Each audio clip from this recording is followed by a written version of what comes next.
In this video, I'll walk you through how to log into and sign in to YouTube. If you find it helpful, go ahead and hit the like button and subscribe to the channel. Once you're signed in, a lot opens up. You'll be able to subscribe to other channels, leave comments on videos, and even upload your own content. To get started, head over to YouTube like I've done here.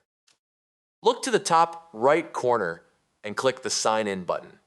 Since YouTube is owned by Google, you'll sign in using your Google account. Don't have one yet?